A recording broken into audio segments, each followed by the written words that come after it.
In the attic of Claire's grandmother's house, where dust seemed to have settled over decades of memory, everything was numbered, dated, and placed in perfect order. Everything, except one thing, a green tin box with no label at all. The key was still sitting in the lock, as if her grandmother had never meant to hide it from strangers, but had only been trying to keep something trapped inside. When Claire turned the key, she found 30 yellowed sheets of paper. Each one recorded the events of a single year, and the chilling part was that for 30 straight years, every single sheet ended with the same desperate, uneven line. It came again. If you found a box holding your family's darkest secret, would you dare keep reading? Comment "open" or "close" below. And if you believe Bigfoot is really out there somewhere in the dark, leave the name of your city too. I want to know who's walking with me tonight. Hello, I'm Victor. Welcome to Bigfoot Sasquatch Stories. Tonight's story has been recreated from the haunting oral tradition of the Appalachian Mountains.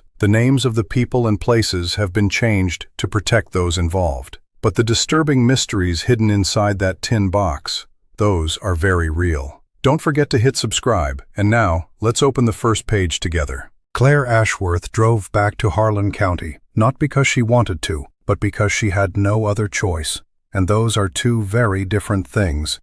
16 years earlier, on the day she packed her bags into an old Civic and drove away from this small coal mining town in Appalachia, she made one promise to herself. This place would not pull her back. Not because she hated Harlan County, because she understood what kind of place Harlan County was. If you stayed long enough, you could forget you ever planned to leave. Then one day, you'd be standing at a window, looking out, and you wouldn't remember wanting anything else. And Claire Ashworth, 34 years old, a reporter for the Tennessean in Nashville, had spent 16 years proving to herself that she wasn't that kind of person. Her grandmother Ruth died in the early morning of January 3rd at 87 years old, in her sleep. Peacefully. That was what everyone told Claire when she arrived. Miriam Beale from the church said it. Mr. Ted Harmon from next door said it. Even the night nurse on duty, a woman Claire had never met, said it over the phone, in the voice of someone who had said that sentence too many times for it to mean much anymore. Claire nodded and thanked each person. She drove 4 hours from Nashville, and she didn't cry until she turned onto the familiar little hill road and saw her grandmother's old wooden house appear behind the bare winter oaks. Smoke was still rising from the chimney because Miriam had come over that morning to start a fire so the house wouldn't be cold when Claire got there. And it was that small gesture, that quiet care from people who had lived beside each other for decades, that made Claire cry. Not her grandmother's death. Almost everyone still living in town came to Ruth Ashworth's funeral.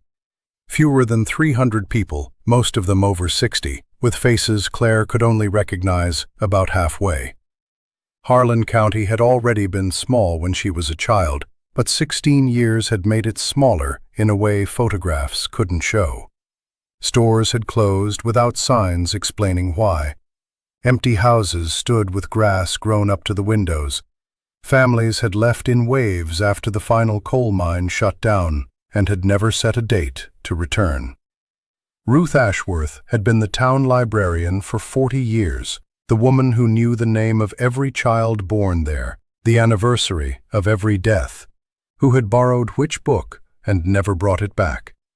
Her death was the one thing that could pull what remained of Harlan County under the same roof on a cold, quiet winter morning. And they stood there, in the darkest clothes they owned, with handshakes and soft voices, like people used to loss, but still not used to losing the last person who remembered their name from back when the town was full. 3 days after the funeral, Claire stayed behind to clean out the house alone.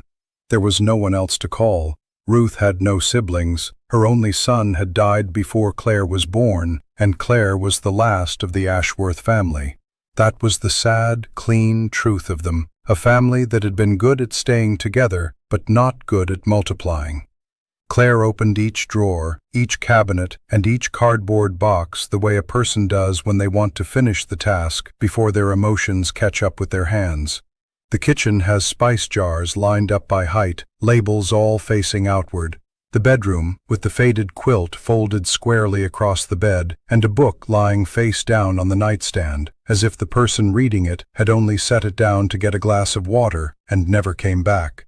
The living room, with shelves full of books, Ruth had read so many times the spines had gone soft, each one leaning a little in its own way, like a tired person still trying to stand straight. And then, finally, the narrow wooden stairs leading up to the attic, where Claire hadn't stepped since she was a child, visiting her grandmother during summers so far away she could barely remember them clearly. Ruth's attic was arranged exactly the way you would expect from someone who had spent 40 years as a librarian, and that made Claire feel both relieved and strangely sad. Every cardboard box had a white label listing its contents and the year in neat black ink that never smudged. A box of family photographs labeled Family Photos 1960 to 2010. A box of house documents labeled Property Documents, Keep. A box of old books from the closed-out library shelves labeled Library Surplus, Giveaway. A box of old letters labeled Letters, Read Before Throwing Out. Every box had a place. Every place had a reason. Every reason had been written down so the person who came after wouldn't have to guess and wouldn't have to think too hard while already grieving. The single yellow attic light fell over the straight rows of boxes, throwing orderly shadows across the old plank floor, and Claire stood there looking at all of it, thinking her grandmother had been preparing for this moment for a very long time. She had arranged everything so the person left behind wouldn't have to wonder. She hadn't left anything unexplained. That was what Claire thought, until she saw the green tin box. It was sitting in the farthest corner of the attic, on the lowest shelf, partly hidden beneath an old gray wool blanket.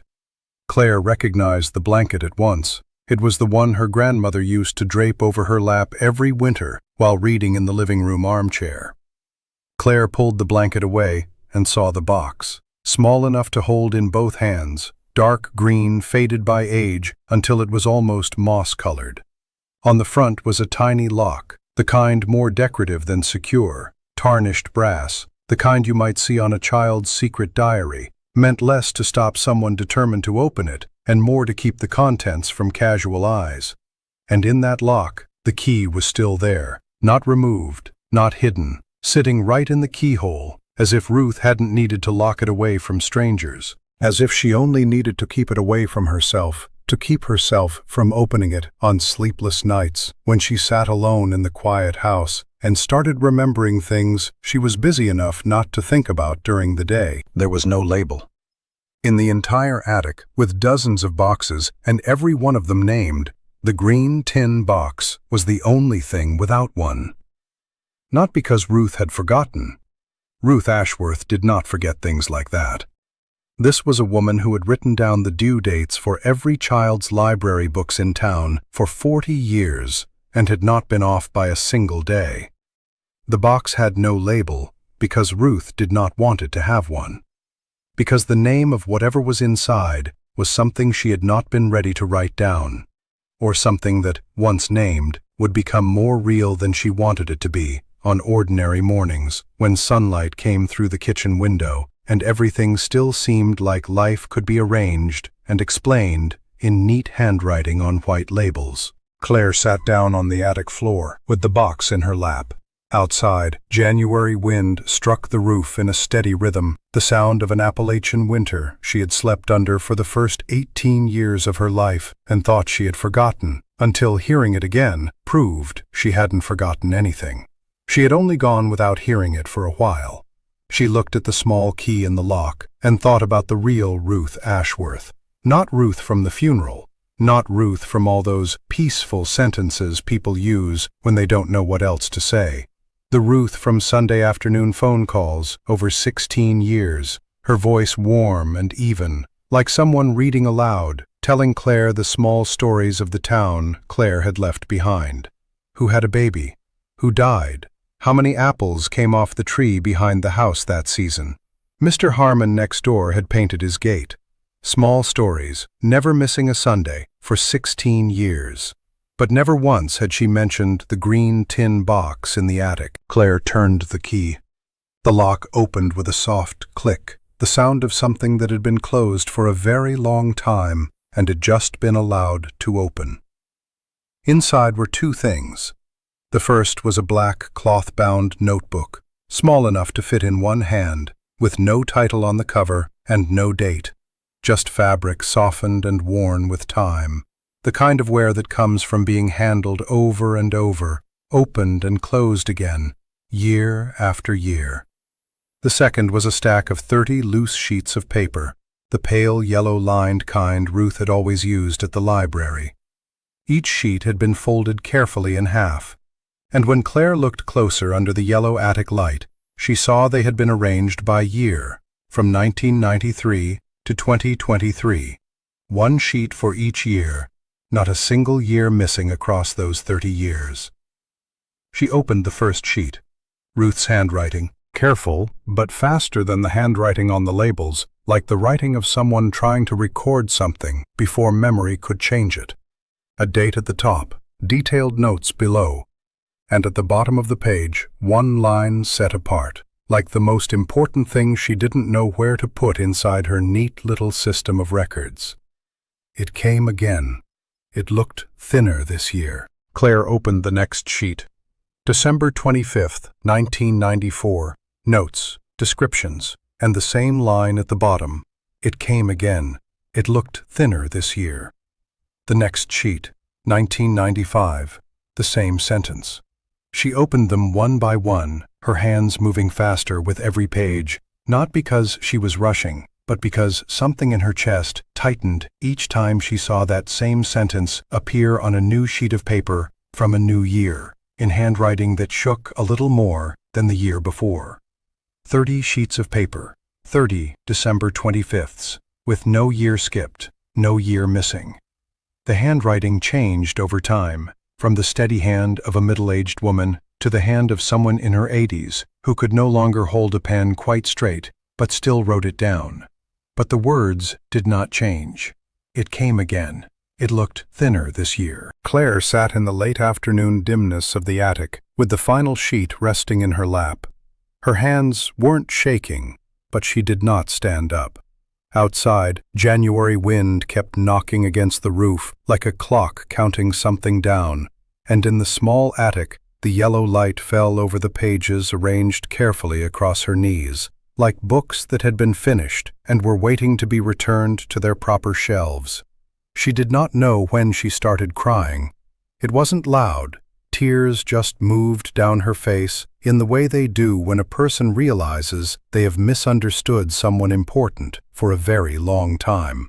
The woman who had called her every Sunday for 16 years, who told her every small thing that happened in town and never seemed to leave anything out, the woman Claire had never felt was hiding anything from her. That woman had sat alone in this house once a year, every December 25th, and written down something she never told Claire.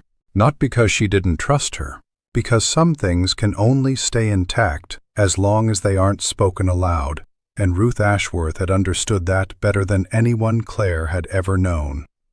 Claire was still sitting on the attic floor when the last of the daylight slipped away from the small gable window. The green tin box lay open in her lap, and the black cloth-bound notebook rested between her hands like something handed over by the dead. Downstairs, Ruth's house was still, but up here, among wood dust and labeled boxes, 30 winters were waking up page by page. She didn't read straight through from beginning to end. Her reporter's instincts made Claire do the familiar thing first, sort the documents into layers. The black notebook went on her left. The 30 loose pages went on her right, one for each year, from 1993 to 2023. Ruth had arranged them like a small archive, private and careful at the same time. Each page had a date, a few lines of description, sometimes the names of witnesses, sometimes only the weather and a closing sentence. At first glance, they looked like a record of a strange creature. After reading longer, Claire understood they were also a record of Ruth Ashworth. What they recorded was the way one woman had changed while living beside something she could not explain. The 1993 entry in the notebook was the longest. Ruth's handwriting then was firm and even, but in a few lines describing the footprints, the pen pressed hard into the paper. She wrote down the time of discovery, 5:17 a.m., December 25th.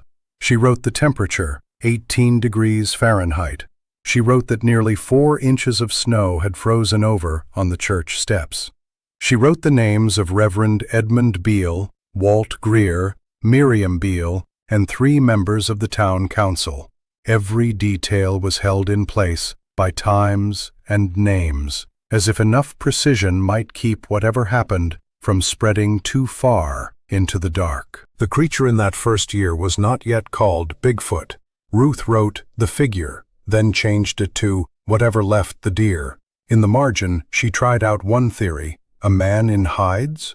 The question mark after it was longer than usual, the ink pooling at the bottom of the curve. Claire stared at that question mark for a long time. It didn't look like curiosity.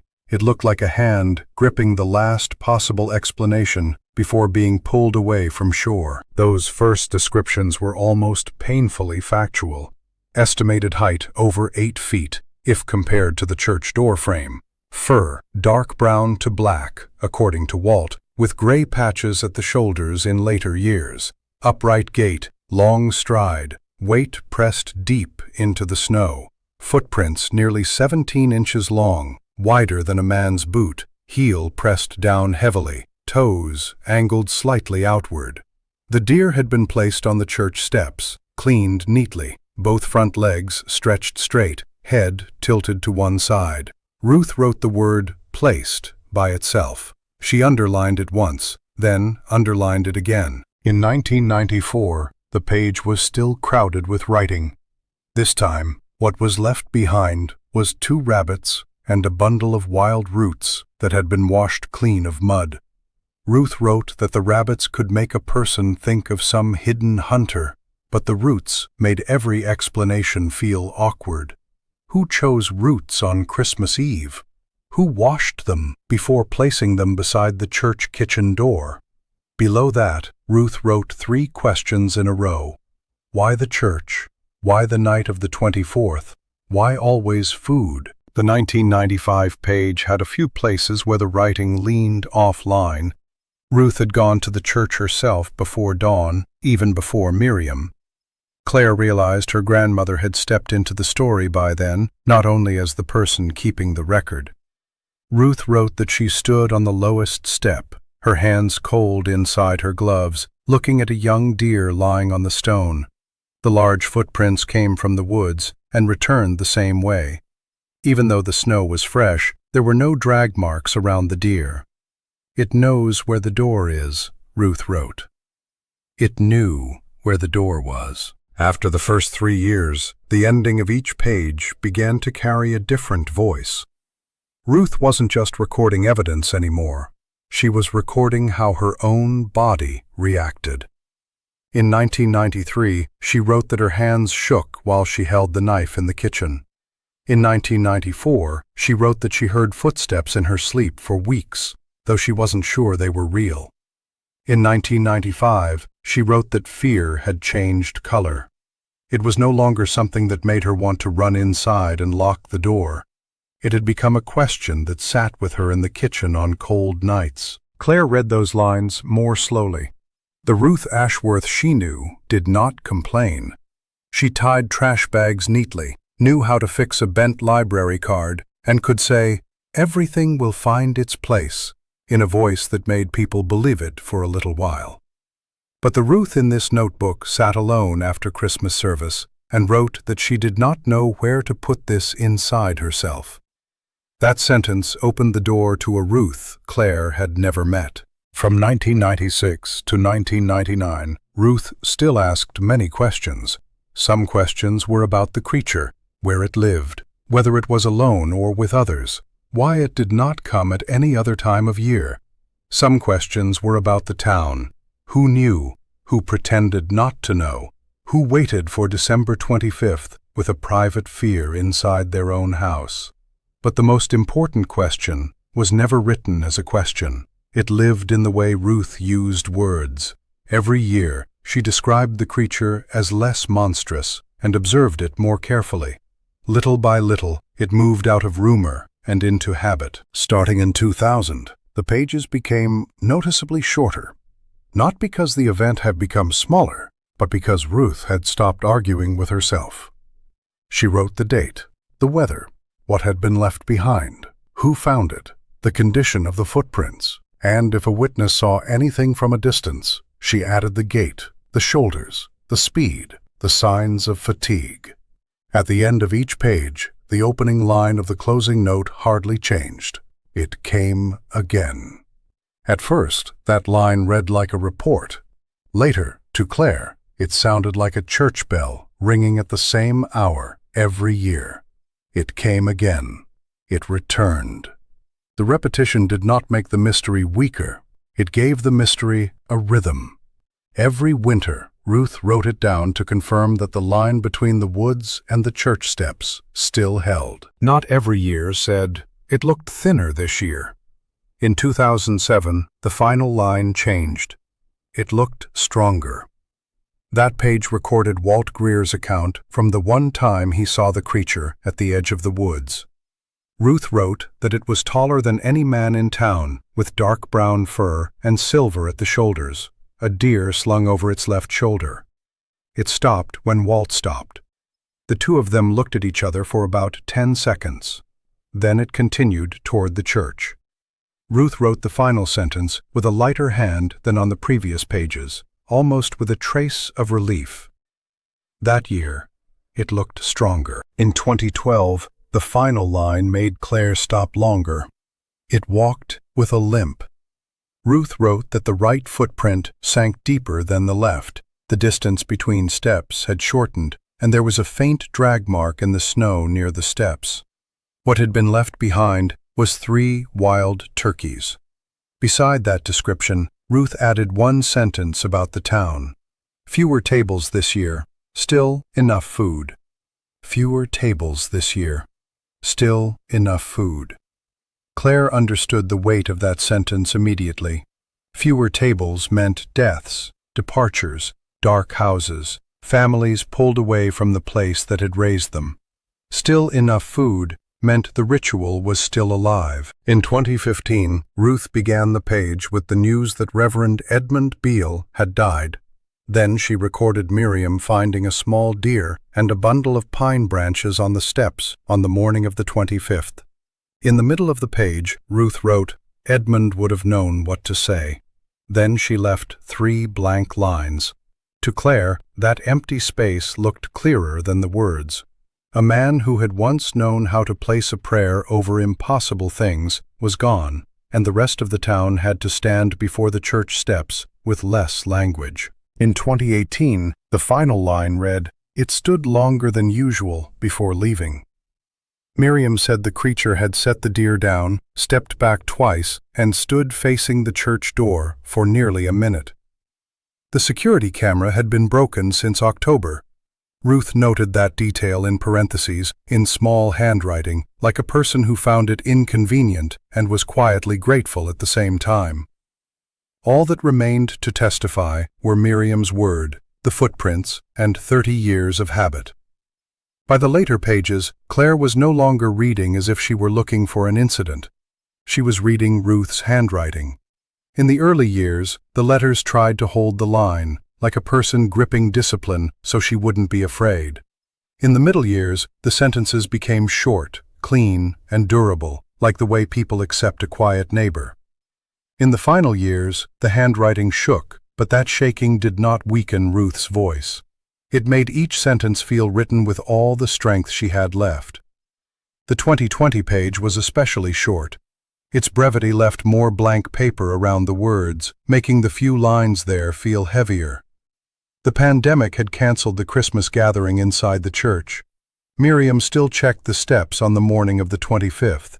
There was a small deer there, placed as it had always been. Ruth wrote, "No gathering, we divided it by porch delivery." No gathering. They divided the meat by delivering it to people's porches. The final line read, "It came again. It waited in the trees." Claire imagined the town with its doors closed, windows glowing one by one, and at the edge of the woods, that creature still keeping its part of a ritual humans were no longer safe enough to gather for. The 2021 and 2022 pages were almost as short as medical notes. Date, snow, item left behind, footprints, and Miriam's account. But the first line was still clear. It came again. Claire began to understand the force of that repetition. Ruth wasn't writing to astonish anyone. She was writing to confirm that something was still continuing. Each year, that sentence was a roll call for the creature, the church, and the town itself, as it slowly grew smaller. The final page was dated December 24th, 2023. Ruth was 86 years old. The handwriting here shook more than on any page before it. Several letters lost their endings. A few lines slanted downward, as if her hand no longer had the strength to hold them straight. But the first line still stood bright and clear in black ink. It came again. Miriam had called at 5:42 on the morning of the 25th. On the steps was a smaller deer than usual, cleaned carefully and placed close to the door. The footprints were deep, the steps short. At the edge of the woods, Miriam saw a large shape leaning against a tree before it turned away. The final line no longer spoke of being thin or strong, or even just of the way it walked. It looked older. So do I.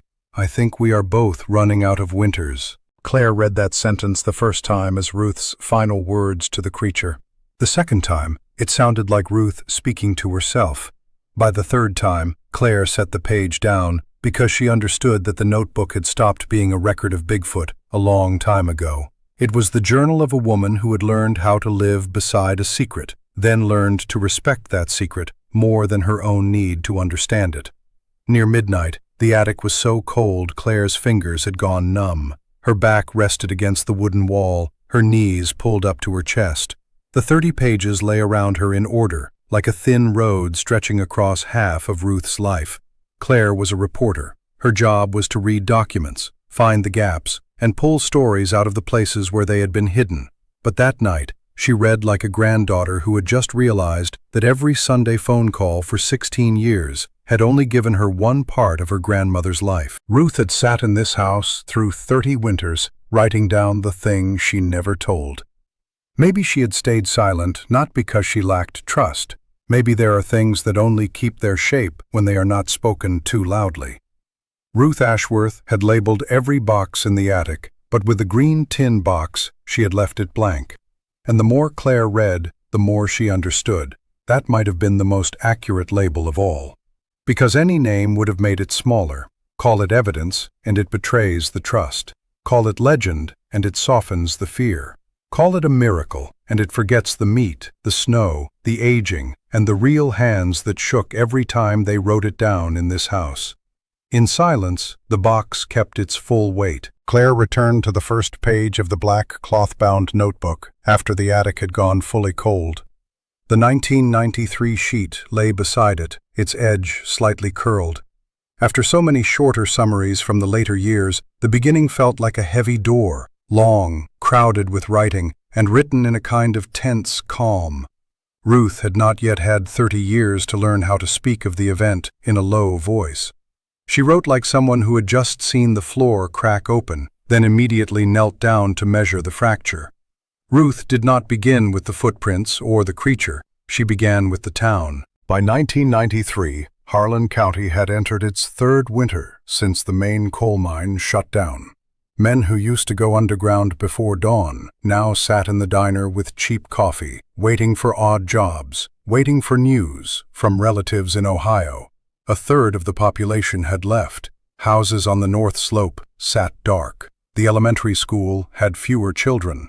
The hardware store had a sign in the window saying "reduced hours," but Ruth noted that the word "temporary" had almost faded away. That winter was the first one when many families in town did not have enough meat for Christmas dinner. Ruth wrote in a dry voice, but every line carried a name. The Calloway house still had cornmeal and lard. The Mercer house still had canned beans. The Donnelly house had 4 children, and the father had gone looking for work in Knoxville and hadn't sent money home. The church pantry had only dry goods left, enough to make thin soup if divided carefully. Miriam Beale said they could stretch it with cornbread. Claire read those lines and understood why Ruth placed them before anything strange. She was not using poverty to explain the behavior of whatever lived in the woods. She put it there so the reader would understand the human response on the church steps the next morning. A well-fed town would have asked different questions. A hungry town has its own way of arranging them. On December 24th, snow began in the late afternoon. Ruth recorded a northeast wind, the temperature dropping fast after 5 o'clock, snow cutting sideways across Main Street and gathering in white ridges beneath the doors of the Baptist church.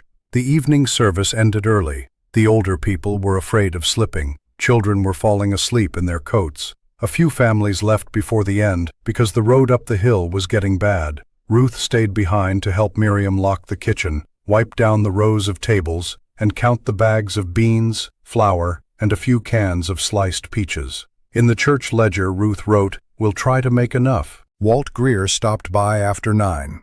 He brought 2 small bags of potatoes and a jar of lard wrapped in a towel.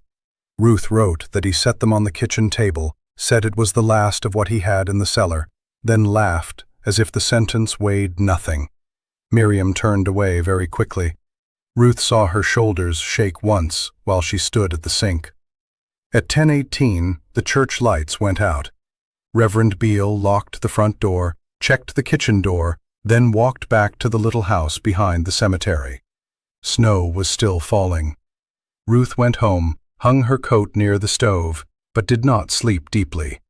At 2:13, she heard a low sound from the mountain, long and heavy, passing through the snow. She was not sure if it was a tree falling, wind moving through a hollow, or shallow sleep stretching every sound longer than it was. After that sentence, Ruth left almost half a line blank. Around 5 in the morning on the 25th, Edmund Beale left the house. He meant to open the church early, start the stove in the back room, and make coffee for the people coming to the sunrise Christmas service. Ruth recorded this from what he told her later. The snow had stopped. The sky was not yet light, but the white ground made the stone path look pale blue.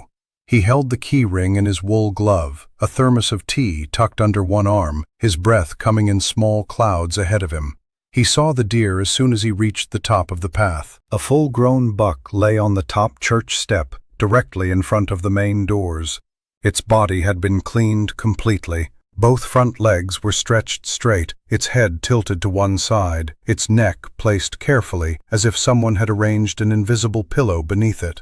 The body lay parallel to the edge of the stone. It did not look like something thrown there in a hurry. It did not look like something dragged through the snow and abandoned. Ruth underlined the word placed twice. To her, that was where the difference lived. It had been placed. The snow around the steps remained smooth, except for the huge footprints leading from the edge of the woods behind the cemetery to the church, and then back the same way. The deer had left no drag mark. Blood had not been scattered along the stone path. There was only one line of deep, long, even prints, as if someone had known exactly where they were going before stepping out of the trees. Reverend Beale stood still for so long that the hand holding the keys went numb. Ruth wrote that he looked at the deer, then at the footprints, then at the church door. Maybe for a minister, an object left at a threshold is never just an object left at a threshold. It asks a question before anyone has time to unlock the door. The church phone had been out since the week before, so the Reverend walked to the payphone beside the post office. The first call went to Walt Greer, the second went to Miriam. Then he called 3 members of the town council. Miriam called Ruth at 5:42. Ruth put her coat over her nightgown, pulled on her old boots, and crossed Main Street through the pale blue light on the snow. By the time Ruth arrived, 5 people were already standing in front of the steps. The deer had not been moved. Walt had the wooden ruler from the church kitchen and was crouched near the edge of the snow, measuring one of the prints. The footprint was nearly 17 inches long, wider than a large man's foot, and had sunk more than 3 inches, even though the top layer of snow had frozen hard. The distance between two prints was more than 4 feet. Walt measured 3 times. The third time, he cursed under his breath, aiming it only at the number that refused to get any smaller. Miriam asked whether some hunter in town might have done it to help the church. It was a reasonable question, almost a necessary one. A good man might hide his name because he didn't want thanks. A desperate man might do a strange thing on Christmas Eve. Walt only shook his head, set the ruler down in the snow between the prints, and stood up. Ruth wrote that his face was harder to look at than the footprints. They stood there without speaking. The church had an old Polaroid camera in the Sunday school cabinet, but no one went in to get it. Ruth wrote that detail in the margin, and years later added a small star beside it. Claire stopped there for a long time. The absence of a photograph did not come from a lack of means. It came from a decision that formed too early, almost before anyone knew they were deciding. Then Walt Greer spoke the sentence Ruth copied word for word, set apart in the middle of the page. "I don't know what did this, but whatever it is, it brought us food." Claire read that sentence again and again. It did not sound like moralizing. It sounded like a man looking straight at two truths at once. Whatever had done this was outside his understanding, and the deer on those church steps could help 300 people eat a decent Christmas meal. Walt did not make the mystery smaller. He simply placed it behind the immediate need to survive. After that, Reverend Beale opened the church. Miriam went into the kitchen for clean sacks. Walt and 2 other men lifted the deer from the steps. Ruth wrote that they lifted it very gently because the way it had been set down made them answer with care. In the kitchen, the stove was lit. Water was set on to boil. Knives were sharpened against stone. The smell of fresh meat, wood smoke, and strong coffee slowly filled a room that had been prepared for thin soup. By 7 o'clock, the first pot had begun to simmer. By 8, people coming in for morning service stepped inside and saw the town council's coats hanging all over the back room and the smell of venison spreading from the kitchen. Reverend Beale did not tell them the whole story. He put a hand on each person's shoulder, told them to stay and eat after the service, then asked them to call their families in. The words, "There's enough," were repeated again and again, cautious at first, and later almost with disbelief. Claire could see the scene clearly, children rubbing their eyes under knit caps, elderly people sitting close to the stove, mothers accepting bowls of stew with both hands, a few men turning away when they took the first bite of meat. The town had grown used to cutting everything thin enough to stretch. That morning, the stew pot filled instead of emptying too fast, and that abundance made people awkward. Ruth wrote that by noon, most of the remaining town had eaten. The sick and elderly had portions carried home in tin containers, enamel bowls, and glass jars. Reverend Beale prayed before the second meal, thanking God for the food, for the hands that brought it, and for the town still sitting at one table. Ruth did not comment. Maybe she did not yet know which part would matter most. That afternoon, Walt and 3 men followed the footprints to the edge of the woods. The snow near the church had been trampled, but the line of prints behind the cemetery remained clear. They went about 200 feet and stopped where the ground rose, with roots and stones pushing up through the snow. The tracks ended there. Walt said they should not go farther. Ruth wrote that sentence in small letters. He sounded certain, but not calm. He sounded sure, but he did not sound calm. That night, Ruth wrote the first page at her kitchen table. Claire imagined her sitting under the yellow light, her coat still carrying the smell of the church, her hands still tired from washing pots. She wrote down names, times, temperature, footprint measurements, Walt's sentence, the way Miriam cried beside the stove. A librarian could not allow that day to drift into rumor. She had to put it into words before the town's memory began revising itself. Near the end of the page, Ruth wrote that what frightened her was not only the creature in the woods. What kept her awake was how quickly the town accepted the gift. She did not blame them. She had eaten too. She had delivered portions to the Donnelly house, to Widow Jenkins, to the two brothers living at the end of the mine road. That was why the question was harder to put down. "Hunger makes a kind of theology of its own," she wrote. Claire set her hand on the edge of the notebook. She had written plenty of stories about communities under pressure, mines shutting down, young people leaving, churches getting emptier, charity meals stretching across years no one could call temporary anymore. When a community gets pushed against a wall, people usually survive first and explain later. Walt Greer's sentence was not a denial of reality. It was reality arranged in the order that mattered. The mystery came second. The meal came first. And in the winter of 1993, that order preserved the dignity of the whole town. 300 people did not only need calories, they needed to sit down on Christmas morning and feel for a little while that they had not been abandoned. A deer on the church steps could not reopen the mine. It could not bring back the people who had left. But it gave them a morning with a full stew pot, children eating until they were full, and elders carrying portions home. Ruth understood that. That was why she wrote. That was also why she stayed quiet. Claire half-closed the notebook, then opened it again to the final sentence of the 1993 entry. Ruth wrote that after the last pot had been washed, she went out to the church steps alone. Snow had begun falling again, covering the trampled footprints. She looked toward the woods behind the cemetery and saw the dark standing still between the trees.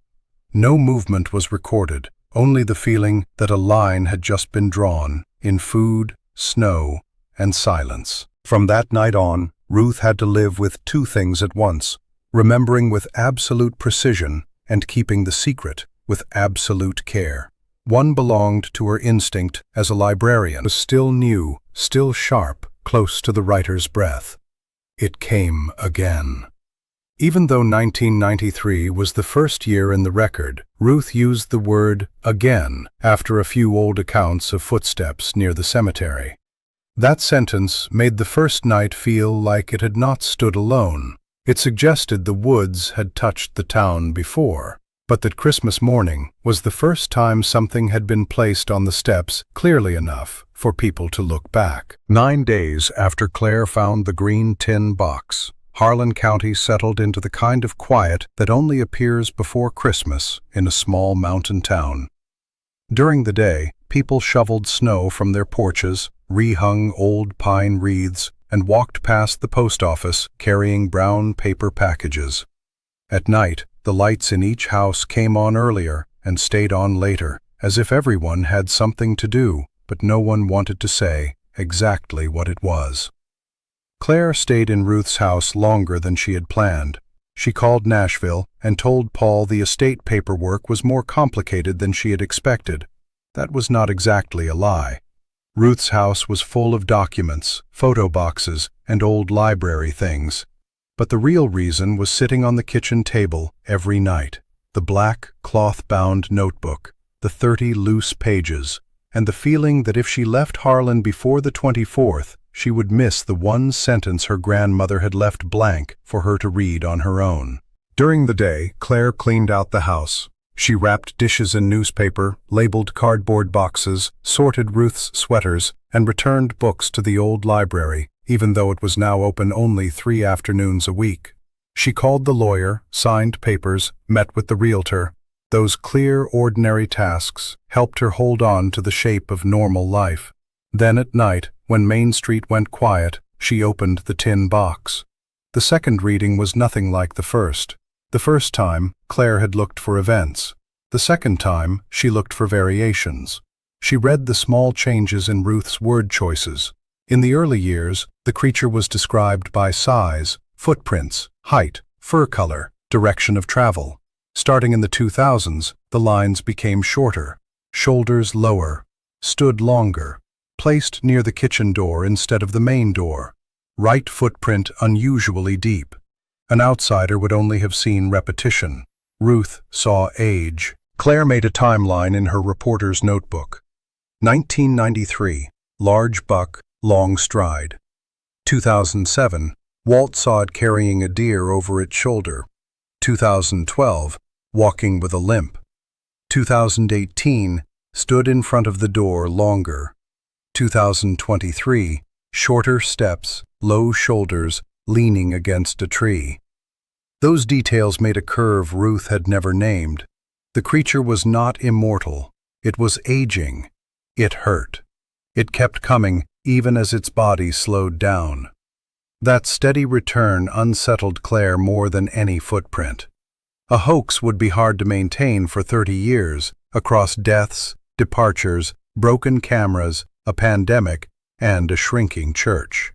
A habit of the forest would not easily choose the right step, the right night, the right way to place something down. On the 6th day, Miriam Beale stopped by with ginger cookies, looked at the closed tin box and said, "The night of the 24th is usually colder than people remember." On the 8th day, Walt Greer called and told her the snow the next night would be thin, the sky cloudy, the road easy to see, but the sounds hard to hear. He told her, "If you're planning to sit somewhere, don't sit in the middle of the path." On the evening of December 24th, Harlan County closed down early. Christmas Eve service ended before 8 because fine snow had begun to fall. People wished one another Merry Christmas outside the church, pulling their coats tight around their chests, then scattered down the smaller roads. Claire stood in the dark near the cemetery and waited until Miriam locked the kitchen door and the old Subaru pulled out of the parking lot. She wanted to sit there, alone. At 11 o'clock, she stepped onto the top church step. The cold stone cut through her pants quickly. Claire held the flashlight, switched off, in her right hand. Her phone was silent in her coat pocket. A small notebook rested inside her inner pocket. She had brought everything a reporter usually brought, then promised herself she would not use any of it before she understood what she was seeing. Behind her was the wooden church door. In front of her were the snow-covered cemetery and the eastern edge of the woods. At first, she could hear many things. Her own breath inside the wool scarf, her coat rubbing against the stone step, fine snow touching the porch roof. Farther away, a door closing, a dog barking once, then silence. After half an hour, her ears grew tired. The small sounds sank into the background of the night. The world narrowed to the cold on her face, the yellow streetlight at the end of the road, and the woods. At 11:47, Claire checked her watch and immediately felt angry with herself. Time on a screen made the night feel too small. She turned the screen off and pushed the phone deeper into her pocket. Ruth had not had a screen to hold on to. Edmund Beale had sat here with a thermos of tea and old hands. Walt Greer had stood at the edge of the woods in 2007 with a rifle in his hands.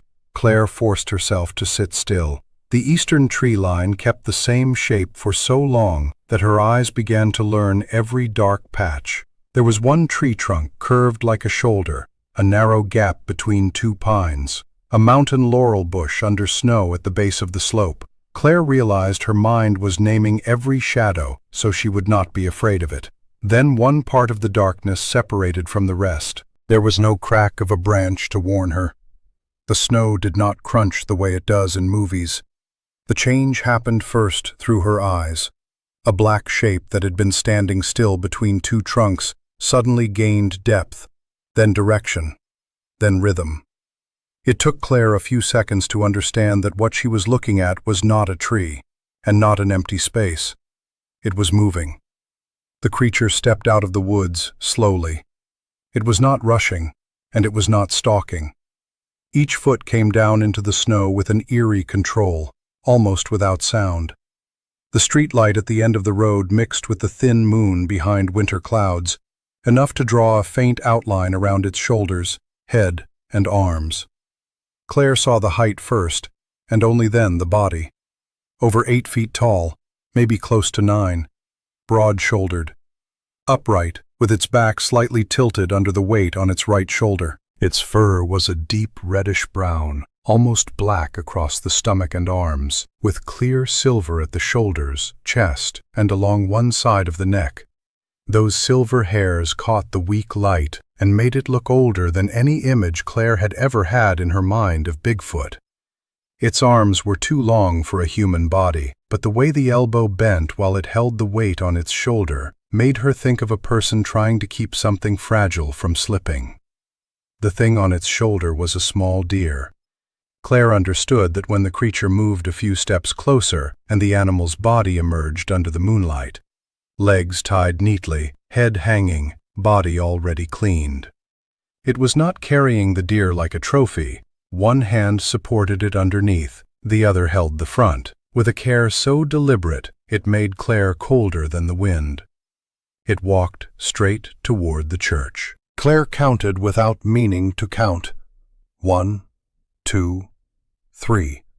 Each step brought it farther out of the trees, across the patch of ground behind the cemetery, between the low headstones. It knew the way. On the 20th step, it passed a snow-covered grave marker. On the 27th, it was close to the steps. On the 30th, it stopped, exactly at the distance Walt had described. Claire sat frozen on the stone, her throat locked around a breath that had not come out. If she turned on the flashlight, everything would change.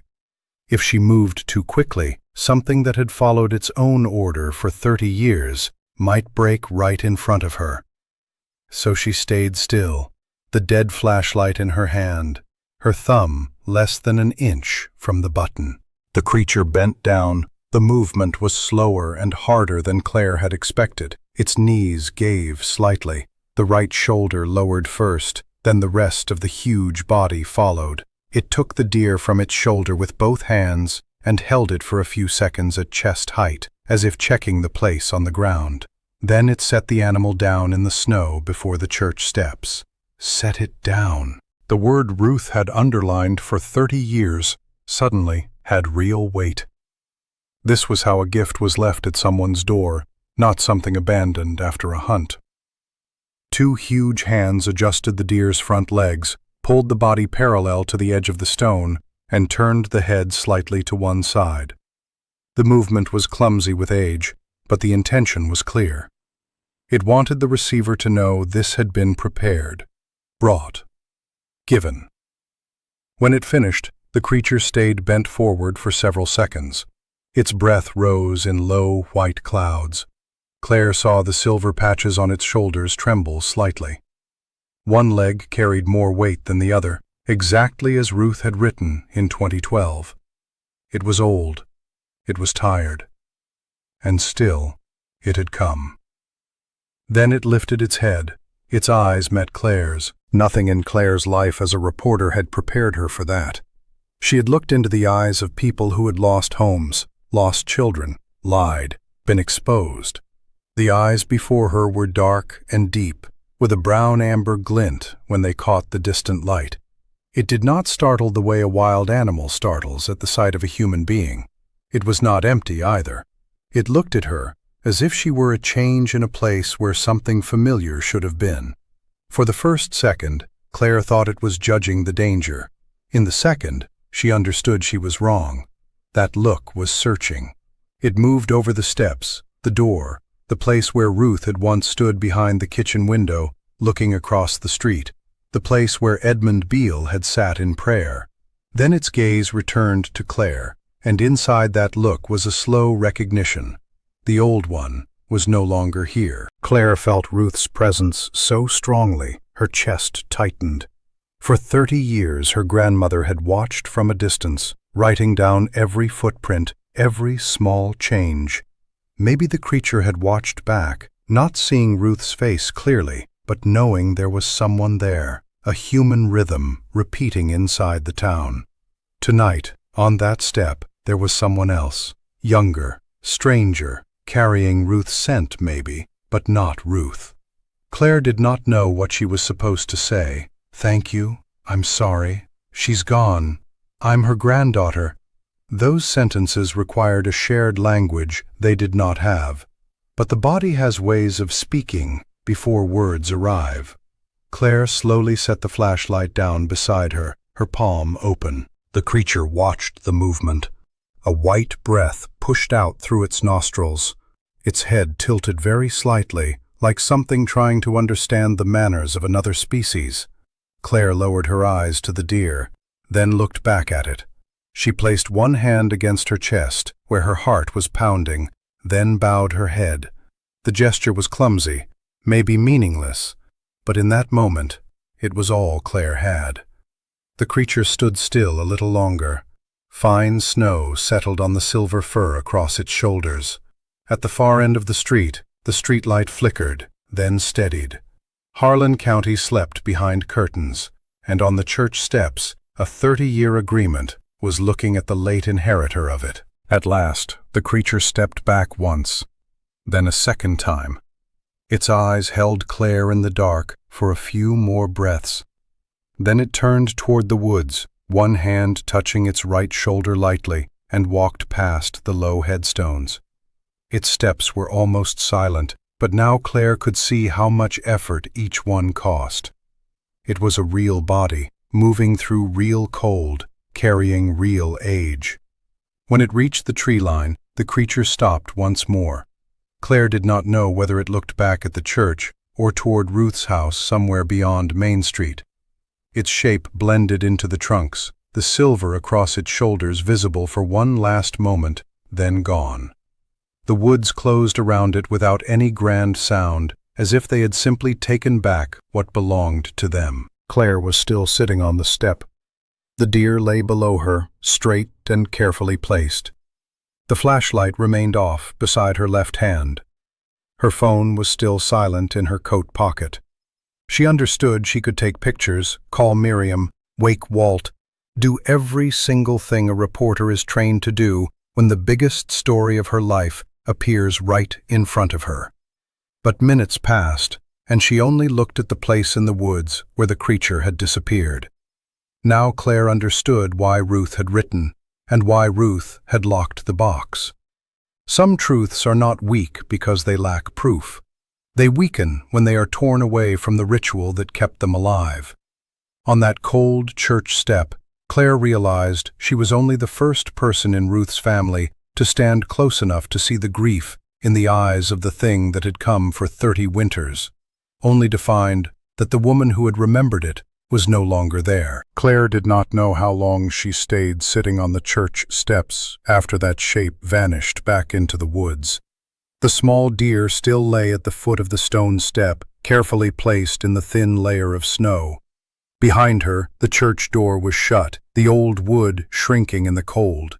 In front of her, the cemetery lay pale and white, and the Appalachian tree line had returned to its ordinary stillness, as if what had just stepped out of it had only been one darker piece of the night. But Claire knew what she had seen.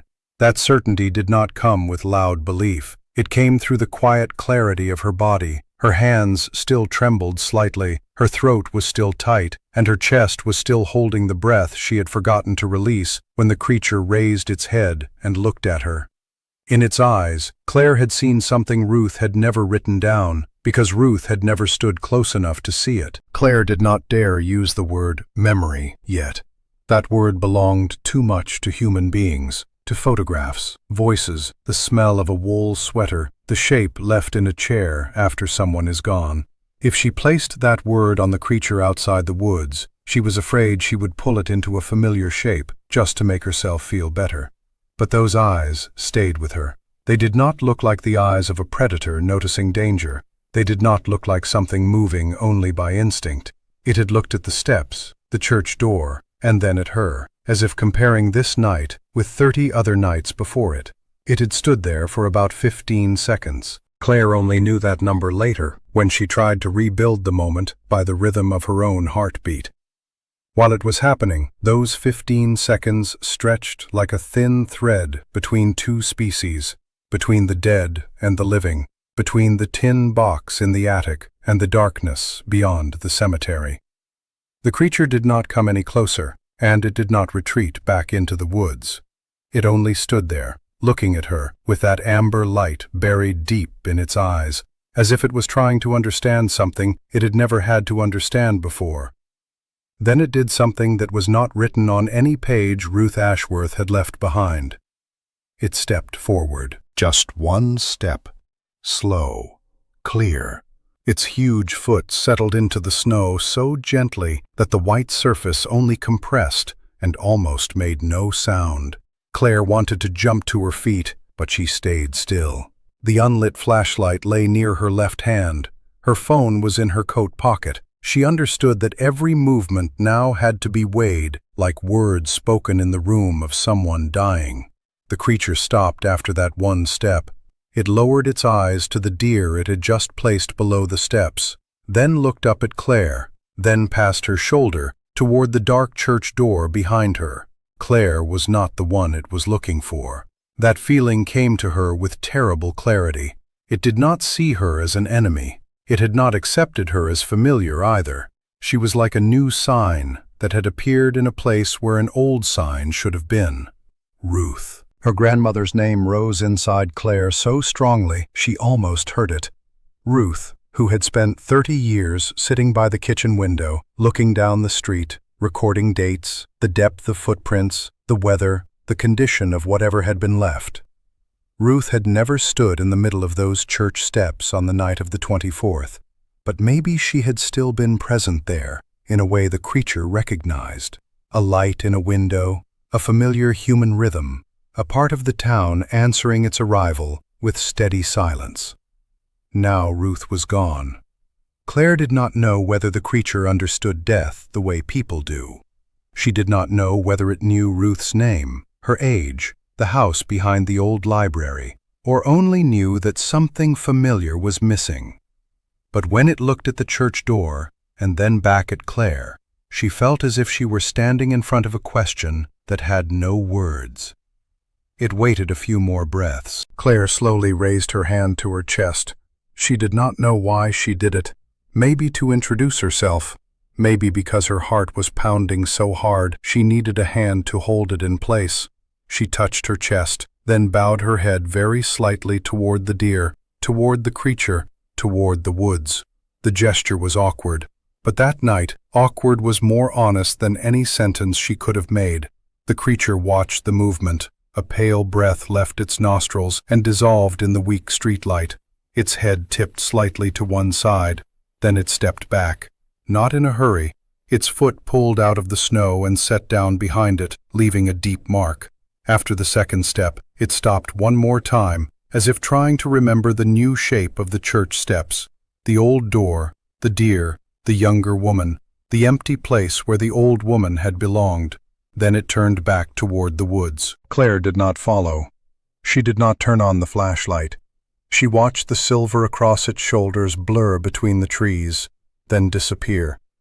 The woods received it with perfect secrecy. No loud crack of branches, no magical vanishing act.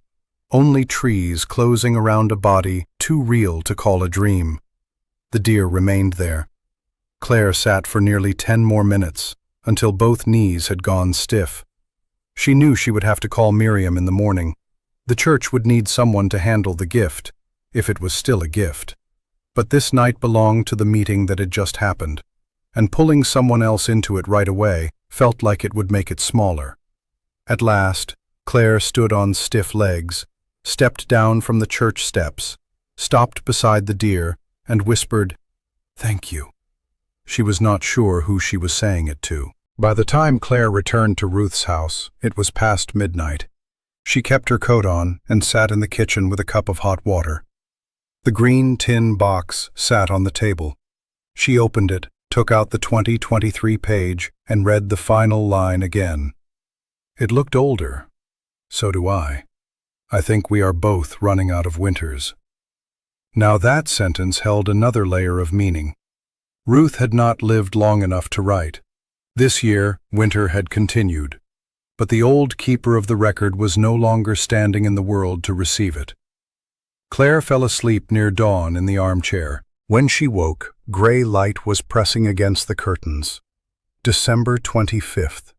In Ruth's house, Christmas morning did not smell of pumpkin pie.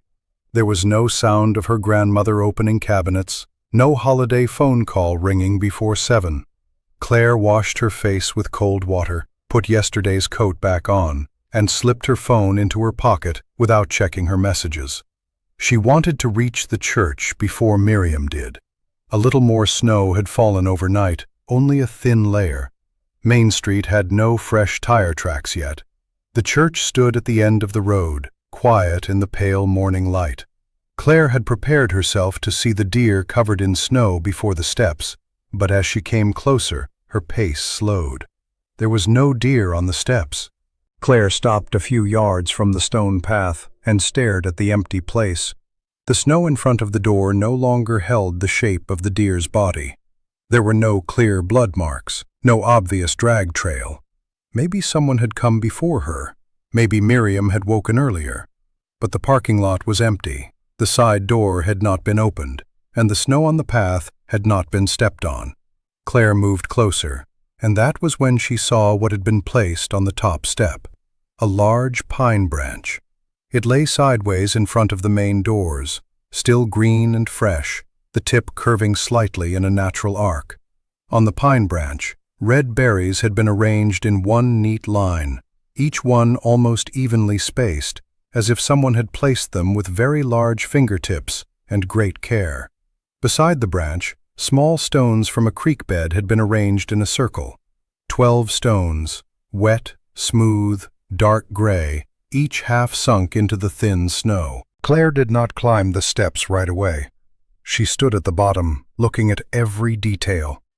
This was not food. It did not resemble the things Ruth had recorded: deer, rabbits, wild turkeys, roots. It did not look like something the wind had blown there either. The stones were too even. The berries were too straight. The pine branch was centered on the step, with the cut end facing the woods, and the green tip pointed toward the church door. A slow understanding moved through Claire. It was a place of remembrance. She had never seen anything like it, made by hands that were not entirely human hands. But her body understood before her mind found words for it. Green pine, red berries, creek stones in a circle. Something living, one bright color against the snow, a small boundary holding an empty space inside it. It carried the same direction of intention, placing something beautiful, lasting, and carefully chosen in a place where someone who had once belonged to the ritual was now absent. Claire stepped onto the lowest step. The snow made a small sound beneath her shoe. She bent near the circle of stones, but did not touch it. A few of the berries still held tiny beads of frozen dew. The pine needles smelled sharp and green, so fresh it seemed as if the branch had just been broken from a tree deep in the woods. The creek stones had faint white veins in them, the kind Ruth used to pick up and place in a glass jar on her kitchen windowsill, because she liked their shapes. Claire thought of that, and held her breath. Miriam Beale arrived at 6:20. Claire heard the car before she saw her. The old Subaru stopped hard in the parking lot. Miriam stepped out, her scarf not yet tied. She looked at Claire, then at the steps. Her face changed slowly, like someone reading a sentence she understood, but did not want to speak aloud. "It wasn't a deer this year," Miriam said. Claire shook her head. "Last night it was." Miriam turned toward her. Claire told it briefly. The creature came. It carried a deer. It set it down. It looked at her. It backed away into the woods. She did not tell every detail, because some things fall apart if they are spoken too soon. Miriam listened, her eyes reddening, but she did not cry. She stepped up onto the porch, knelt before the pine branch, and kept one hand's width of distance. "Ruth," Miriam whispered. Just one name was enough. The two women stood before the church steps on Christmas morning. Thin snow gathered around the circle of stones. Behind them, the town was starting to wake. Chimneys began to smoke. A dog barked somewhere far off. Claire looked at the stones and felt every professional question move away from her. Evidence, the article, the readers, what the world would say. Those words were too bright, too loud, and they did not belong beside the small stone circle in front of the church doors. She only thought of Ruth sitting by the kitchen window for 30 years, looking toward the church on snowy nights. Ruth holding a pen and writing, "It came again," in handwriting that grew shakier with time. Ruth never telling Claire during the Sunday phone calls, maybe because love sometimes means knowing how to keep someone you love from carrying a weight before it is time to give it to them. The tin box in the attic, the key left in the lock, the missing label. Suddenly, all of it had a clear shape. It had not been left behind to hide this truth forever. It had been left so the right person would open it at the right time, read long enough, stay long enough, and finally stand here in place of the one who was gone. Claire looked at the pine branch, the red berries, the circle of creek stones, the church step where the deer had lain the night before. She understood that whatever the creature left this year was not for the town in the old way. It was for the emptiness Ruth had left behind. A question, a sign of recognition, maybe a condolence in the language of the woods, maybe only a repeated act changed by absence. Claire did not know. For the first time, she did not feel the need to force what she had seen into an answer. Miriam stood beside her, her shoulder lightly touching Claire's. "We'll leave it here," she said. Claire nodded, "until the snow covers it on its own." It was the first decision Claire had made in this story that she did not feel the need to explain. A little while later, Walt Greer arrived, leaning on a cane. He looked at the circle of stones for a long time, then took off his hat and held it against his chest. He did not ask many questions either. That morning, Harlan County had no deer to divide the way it had 30 years earlier. But people still came to the church, one by one, and looked at the green pine, the red berries, and the small circle of stones. A few stood longer than the others. Miriam did not explain it to the children. She only said, "This was left here." Claire stood near the back of the sanctuary, looking at the steps through the glass pane in the door. She understood that she had become part of what Ruth had kept. Not the owner of it, not the person meant to solve it. Only the person was present when the old one could no longer be there. And when the snow began to fall harder, settling lightly over the creek stones, Claire put her hand into her coat pocket, touched the key to the tin box, and for the first time since her grandmother died, she felt that she had not come back to Harlan too late. The most memorable part of tonight's story was something that never happened. For 30 years, the people of Harlan knew that on the night of December 24th, something would emerge from the woods, cross the cemetery, and leave something in front of the church. They knew enough to cook, to divide the food, to wait for the morning of the 25th, and yet not one of them sat on those church steps on that night to look it in the face. Walt Greer only saw it once from a distance, and then stood motionless. Reverend Beale sat on the steps every year, but he chose the night of the 23rd, as if to leave room for what would happen the following night. Ruth Ashworth recorded 30 winters from her kitchen, close enough to remember, but far enough away not to claim ownership. When I got to that point, I realized that absence was not cowardice. It was an old form of human courtesy, and they had no right to own it. There is a significant distance in this story. The distance between knowing and meeting, recording and exposing, accepting a gift and transforming the giver into something to be hunted. Harlan maintained that distance for 30 years. That distance only shrank when Ruth left. Claire sat on the steps, and the creature stepped forward. Humans did not cross the boundary. The woods drew the boundary closer. In cultural anthropology, there are references to threshold gifting, which is the act of leaving objects at a boundary as a sign of peace. In many 19th century Appalachian communities shaped by Scots-Irish and Celtic traditions, there was a custom known as setting the threshold, placing food on the porch during the long winter nights to ward off the darkness. The name and explanation varied depending on location, but the core act remained the same, acknowledging that another world exists beyond the threshold, and that boundary deserves to be respected. Ruth's story stands out because the gift's direction was reversed. Humans did not place the food outside. It was transported from the woods to the church. For 29 years, the town relied on venison, rabbits, wild turkeys, and roots to keep warm. Ruth died in her 30th year, and there was no food left. A green pine branch, red berries, creek stones form a circle. That is not how one feeds a body. It looks more like how you would mark an absence. In behavioral ecology, when a large primate changes a long-repeated behavior without an obvious external change in the environment, researchers usually have to look at the target of that behavior. Who changed? What is no longer the same? If this creature truly repeated the same ritual for 30 winters, then left something like a memorial after Ruth's death, the largest. The question is no longer whether it was intelligent. The question is, what did it understand about Ruth Ashworth that the town refused to acknowledge? I'll tell you plainly what I think. Ruth did the right thing. Not because every secret should be kept. Some secrets hide wrongdoing, and those deserve to be dragged into the light. But this story is different. Ruth was not protecting anyone's power. She was protecting a boundary. She wrote because memory needs a place to live, then stayed silent because some truths lose their dignity when they are pulled away from the place where they belong. I also think Claire was right not to make a newspaper story out of the night of December 24th, but I understand those who don't.